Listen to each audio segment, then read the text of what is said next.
22 की एज में इन्होंने अपनी सीए कंप्लीट की थी। मजे करने में और मजा है क्योंकि पैसे भी पैसा खुद के लगाने हैं। किसी ग्रैंड थॉटन इंडिया में consultant to internal audit. Big four का नाम आपने सुना ही होगा, तो बिग फोर के बाद जो 5th पोजीशन पे है दैट्स जीटी। स्टार्टिंग में जब तक हम पढ़ रहे होते तो एक वो होता है कि अभी हम डिपेंडेंट हैं किसी पे, मतलब पेरेंट्स पे, या फिर अपने डिसीजंस खुद नहीं ले सकते। आपका जो एक ऑरा बनता है या फिर आप मतलब जो भी वैल्यू है ना एक प्रोफेशन की, तो उन सभी स्टेज पे सीए में काफ़ी ऑब्वियसली पहले तो मैंने इंटर्नशिप मीडियोकर फर्म से किया था बिकॉज मेरे माइंड में क्लैरिटी नहीं थी कि मुझे किस एक पर्टिकुलर फील्ड में जाना है।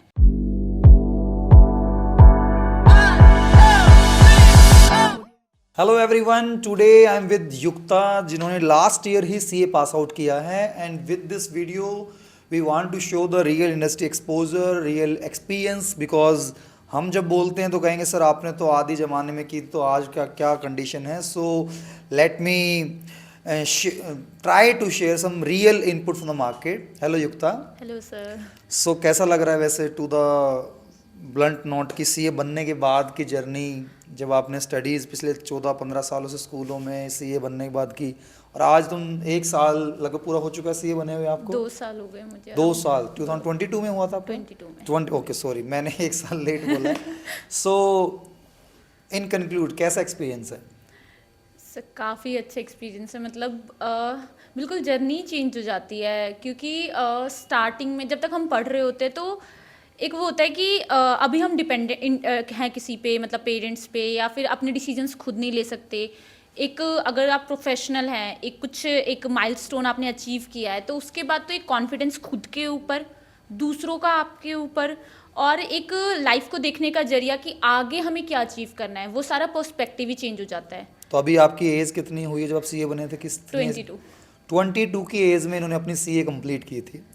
और तो डेफिनेटली आपके पास और अल्टरनेटिव भी थे 12th के बाद ऑप्शन ऑप्ट करने के। तो जिन फ्रेंड सर्कल ने वो ऑप्शन लिए और आपने ये लिया, तो उस कंपेयर में क्या सीए वो इनपुट देता है आज भी, वो वर्थ है उसके अंदर, या दूसरे ऑल्टरनेटिव, खासकर कॉमर्स वाले बच्चे की मैं बात करता हूँ अगर, तो उस कंपेयर पार्ट में आप ऑडियंस के लिए थोड़ा सा बताएंगे कि क्या एक्चुअल आपकी ऑब्जर्वेशन क्या है? तो सर ऑब्वियसली काफ़ी डिफरेंस है बिकॉज सबको पता है कि कॉमर्स की फील्ड की अगर हम बात करते हैं तो एक जो टॉप की पोजीशन आती है वो हमारे माइंड में सीए आता है। बिकॉज उसकी एक वैल्यू है, मार्केट वैल्यू है खुद में ही। उसके बाद अगर आप पैकेज को कंपेयर करें, या फिर आप ये देखिए कि जो एक पर्सनल ग्रोथ होती है और आपका जो एक ऑरा बनता है, या फिर आप मतलब जो भी वैल्यू है ना एक प्रोफेशन की, तो उन सभी स्टेज पे सीए में काफ़ी। उसके अलावा आप टेक्निकल नॉलेज देख लो तो बाकी फील्ड से ज़्यादा है। एज का भी अगर मतलब अगर आपने डिस्ट्रैक्शन से सबसे बचे यार, आप टाइम पे अगर आपने कर लिया, तो आई गेस 22 में अगर आपको एक अच्छा पैकेज मिल रहा है तो 22 तक सोच ही रहा होता है मुझे क्या करना है। क्योंकि अगर मैं ग्रेजुएशन से ऐसे जाऊं तो आप सोचो कि 21 तक ग्रेजुएशन की है, उसके बाद मैं सोचूंगी, उससे पहले अगर मैं सीए बन चुकी हूँ तो फिर वो डिफरेंस। अच्छा, थोड़ा सा अपना अभी जॉब प्रोफाइल बताएंगे, कौन सी कंपनी है, क्या उसका मतलब वर्क आप रूटीन में करते हैं अभी? सर तो मैं ग्रैंड थॉटन इंडिया में कंसल्टेंट टू इंटरनल ऑडिट, जो कि इंडिया की टॉप 5 फर्म्स में आती है। बिग फोर का नाम आपने सुना ही होगा, तो बिग फोर के बाद जो 5th पोजीशन पे है दैट्स जीटी। ओके, उसमें आप क्या अभी हैंडल करते हैं? सर इंटरनल ऑडिट डिपार्टमेंट में हूँ। ओके, तो उसमें आप जब से सीए बने हैं उसी प्रोफाइल में आप वहीं पे चल रहे हैं? हाँ, अभी वहीं पे हूँ। तो अभी आगे स्विच करने का भी कुछ प्लान है? सर फील्ड एक्चुअली मुझे काफ़ी इंटरेस्टिंग लगी है, तो फील्ड तो स्विच करने का अभी मेरा एज सच वो नहीं है। कंपनी देखेंगे, ऑन रिकॉर्ड नहीं बोल सकते हैं वो बाद की बात है। ओके, सो जब आपने सीए सीपीटी आपके टाइम पे था जी, इंटर आपने लिया, फिर आपका इंटर्नशिप स्टार्ट हुआ, तो इंटर्नशिप आपने कहाँ से की थी? और उसके बाद वो जो इंटर्नशिप वाला जो आपका एक्सपोजर था, वो जॉब लेने में आपको कहीं हेल्प किया उसने या नहीं, क्यों बताइए एक बार। सर ऑब्वियसली पहले तो मैंने इंटर्नशिप मीडियोकर फर्म से किया था बिकॉज मेरे माइंड में क्लैरिटी नहीं थी कि मुझे किस एक पर्टिकुलर फील्ड में जाना है। बिकॉज बुकिश नॉलेज के बेसिस पे मैं वो नहीं डिसाइड कर सकती थी कि प्रैक्टिकल नॉलेज में मुझे किस में इंटरेस्ट आएगा। सो मैंने मीडियोकर फर्म लिया था जिसमें मैंने टैक्सेशन हो गया, अकाउंटिंग, ऑडिटिंग, सब कुछ किया था, आरओसी वगैरह। उसके बाद मैं अभी इंटरनल ऑडिट डिपार्टमेंट में गई बिकॉज मुझे अपना इंटरेस्ट पता चला। उसके अलावा इंटर्नशिप बहुत मेजर रोल प्ले करता है आपके आफ्टर सीए जॉब में, बिकॉज तो आपने इंटर्नशिप मीडियोकर पार्ट में किया, तो उससे आपको ये बिग 5 मिलने में चैलेंज आया कुछ? नहीं सर, नॉर्मली ये मिथ होता है कि आपने अगर इंटर्नशिप बड़े नाम से नहीं किया है तो शायद आगे वो सिलेक्शन प्रोसेस में दिक्कत आती है। एक्चुअली होता है सर, मेरे दिमाग में भी था ये चीज़ ना। अच्छा। बट ऐसा नहीं है, बिकॉज जो आगे आफ्टर सीए जो आप लोगों को जो आगे वेलकम करने के लिए खड़े हैं ना कंपनीज, उन्हें देखना होता है कि आपका प्रैक्टिकल एक्सपोजर कैसा है, आपकी नॉलेज कैसी है। तो इवन जब मेरा इंटरव्यू हुआ था तो उन्होंने मुझसे, आप ये समझ लो 90% क्वेश्चन सिर्फ प्रैक्टिकल उससे था कि अगर आप ये करने जा रहे हो, इस कंपनी में गए, तुम्हें ये प्रोसेस का ऑडिट करना है, कैसे करोगे, क्या चीज़ें दिखाओगे, उनको इम्प्रूव करने के लिए आप क्या सजेशंस दे सकते हो, आपने जो पहले किए हैं आर्टिकलशिप में उसमें आपने क्या इम्प्रूवमेंट्स उन कंपनियों को दिया है, या फिर किस तरीके से, मतलब ये सारे पार्ट्स प्रैक्टिकल नॉलेज डिपेंड करती है। एंड थियोरेटिकल तो ऑब्वियसली होता ही, बिकॉज टर्म से ही आपको तभी फैमिलियर होगे जब वो थियोरी वाला पार्ट। तो आप थोड़ा पढ़ाकू टाइप के बच्चे रहे हैं मतलब नॉर्मली ज्यादा पढ़ाकू वालों को मैं इसलिए हर टाइप की प्रोफाइल कवर अप करना चाहूंगा। तो आपके 12th में कितना स्कोर था? 95%। तो ये तो फिर प्रोफाइल ही, वो बच्चा सोचेगा 88 वाला, यार ये पॉडकास्ट मेरे लिए नहीं है। तो फिर भी मैं ट्राई करूंगा कि आपके सर्कल में और भी थे जिन्होंने स्कोर 12th में कम था लेकिन निकाला है? हाँ सर है, और ऐसा नहीं है सीए में, मतलब सर मैंने जैसे बताया ना, प्रैक्टिकल नॉलेज बहुत ज़्यादा डिपेंड करता है, बिकॉज आप जैसे कि अच्छा, आपका अकाउंट्स का जो इंटरेस्ट था स्टार्टिंग से वो ठीक था, इसलिए आपने सीए प्रोफाइल को चूज किया? एक्चुअली मेरा अकाउंट्स अच्छा था मतलब मुझे काफ़ी पसंद था। Very good. सो मींस मैं इसलिए कर रहा हूँ जिनका प्रैक्टिकल अच्छा है तो उनके लिए थोड़ा सा एक प्लस पॉइंट हो सकता है, जिनको थोड़ा लॉजिक्स जानने में इंटरेस्ट है, जो रटता नहीं है। तो सीपीटी आपका कौन से ईयर में निकला था? 17 में। तो आफ्टर सीए, वो आफ्टर 12th मैंने तो सीपीटी में आपका स्कोर क्या था अकाउंट्स में, अगर याद हो थोड़ा बहुत? हाँ मेरा आपका तो 60 मार्क्स का, 60 में से 58, तो अगेन बहुत पढ़ाकू बच्ची का इंटरव्यू हो रहा है तो इसलिए आपके लिए शायद रेलेवेंट ना हो। तो फर्स्ट अटेम्प्ट में सीपीटी निकला आपका? इंटर एक ग्रुप करके एक ग्रुप दिया था, फर्स्ट अटेम्प्ट में वो भी निकल गया। फिर आपका फाइनल पार्ट आया, तो उसमें आपका जो पार्ट रहा था उसमें चैलेंजिंग क्या फील होता है फाइनल सब्जेक्ट्स में आपको? बच्चे में नॉर्मली ये सोचते हैं कि यार फाउंडेशन इंटर निकल जाता है, फाइनल में बच्चा बहुत मतलब वहाँ से गिव अप कर देता है, रुक जाता है।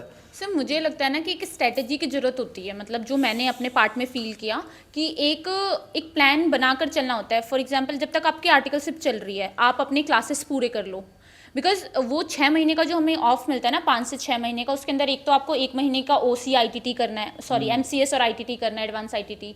उसके अलावा आपको रिवीजन्स करने हैं। तो आपको फर्स्ट डे से जब इंटर निकला है ना, उस वहीं से प्लानिंग स्टार्ट करना होता है कि ऐसे अपना, मतलब कई बार क्या होता है ना कि लोग 1-1.5 साल तो मजे लेने में निकाल देते हैं कि चलो अभी तो इंटर निकला, अभी तो आर्टिकलशिप में आए हैं।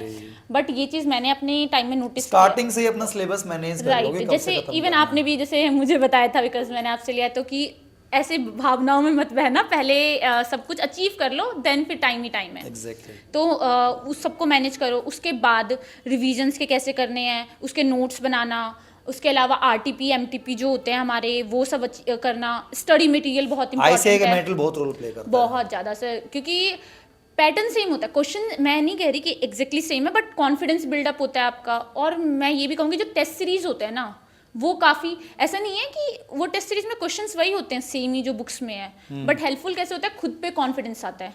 बिकॉज जैसे मुझे याद है कि जब मैं पढ़ रही थी तो मुझे लगता था मैं भूल तो नहीं जाऊंगी एग्जाम तक ये क्वेश्चन, बट अगर जब टेस्ट सीरीज के बाद वो आ जाता है, पढ़ना पड़ता है बच्चों को कौन से लेवल पे फाइनल। चलो अगर हम इंटर की बात करते हैं, इंटर में तो आई गेस 4-5 घंटे चल जाए काम इसमें। हाँ सर, इतना 4-5 तो 12th में ही पढ़ लेते हैं। नहीं, dedicatedly without social media, without social media, phone side रख के। फोन साइड, वो बहुत बड़ा टास्क है। ठीक है।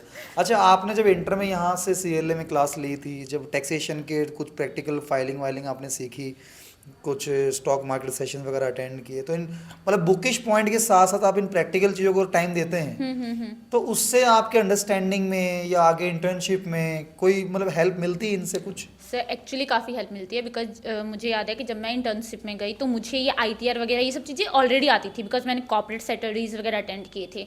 तो प्रिविलेज क्या मिल जाती है कि जो आपके साथ ही इंटर्न आए हैं उनको बेसिक काम दिया जाता है, आपको कुछ नया सीखने को मिलता है। उसमें एक जो आपके प्रिंसिपल्स हैं उनका भी भरोसा होता है कि हाँ इतना तो ये कर लेगी, तो ग्रोथ बढ़ जाती है और खुद पे भी कॉन्फिडेंस होता है कि ऐसा नहीं है कि अभी हम कंप्यूटर चलाना सीखने जा रहे हैं। तो वो काफ़ी हेल्पफुल है मतलब, और एक खुद में भी कॉन्फिडेंस बिल्डअप होता है कि हाँ इतना आता है मुझे। Exactly. और इवन इंटरव्यू में भी आप आर्टिकलशिप में जब वो आपसे क्वेश्चन पूछ रहे हो और अगर आप वो चीज़ें बता रहे हो जो उन्हें लगता है कि नहीं ये बच्चे को नहीं आता होगा, तो फिर वो एडवांटेज मिलता है। अच्छा, जो बच्चा अभी 12 से सीए में जा रहा है तो उसको स्टार्टिंग में अगर बिल्कुल लास्ट कंक्लूड में वीडियो को पूछूं आपसे, क्या कुछ थॉट प्रोसेस कैरी करनी चाहिए जिससे उसको टिल लास्ट पॉइंट तक पहुंचने में हेल्प मिलने वाली है? सो मेन तो यही है कि अगर आपने स्टार्ट कर लिया है तो ये हर पॉइंट पे याद रखना है कि क्यों स्टार्ट किया था और ये खत्म करना है, बिकॉज एक गिल्ट जरूर रह जाएगा, मे भी पैसे कमा लिया कुछ भी स्टार्ट करने के बाद। इसमें मैंने देखा बच्चा नॉर्मली ये थोड़ा सा रहता कि शायद हाँ मैं थोड़ा एंजॉय नहीं कर पाऊंगा सोशल मीडिया, या मेरी सोशल ज़िंदगी मेरी कट हो जाएगी, मेरे बाकी दोस्त जो हैं फेस्ट में जा रहे हैं, पार्टी कर रहे हैं, घूम रहे हैं, फिर रहे हैं। क्या सीए वाला बच्चा या बाद में अब आप ये चीज़ नहीं कर पाते या ज़्यादा ही कुछ प्रॉब्लम रहती है? नहीं सर, ऑब्वियसली अभी अगर उस टाइम पे ऑब्वियसली ये सब थोड़ा अवॉइड करना चाहिए। मैं भी नहीं जाती थी या ये सब चीज़ें, बिकॉज मैंने कहा ना डिस्ट्रैक्शन होता है, ऐसा नहीं है कि आधा घंटा आप निकाल नहीं सकते, बट वो चीज़ें फिर वो 2 दिन तक माइंड में घूमेगी, ये सब चीज़ें होती है, तो थोड़ा मैनेज जरूर करना चाहिए। बट उसके बाद आपके पास पूरी लाइफ पड़ी है। Exactly. अभी ही अगर मैं भी कहूँ तो ऐसी नहीं है कि मेरी उम्र बीत गई, अब मैं कुछ भी करूँ। मतलब अभी मैं अगर कॉलेज कर रही फाइनेंशियल थी तो मैं कॉलेज स्टेबल में हो होती। चुके हो, रिकॉग्निशन मिल चुका है, नेटवर्क बन चुका है, अब जो उस मजे करने में और मजा है क्योंकि पैसे भी पैसा खुद के लगाने हैं, किसी का अप्रूवल नहीं लेना है, एक डर भी नहीं है दिमाग के अंदर कि भैया कहीं मैं इसमें टाइम वेस्ट करके या कहीं ट्रैक से भटक तो नहीं जाऊंगी। You are already that profile.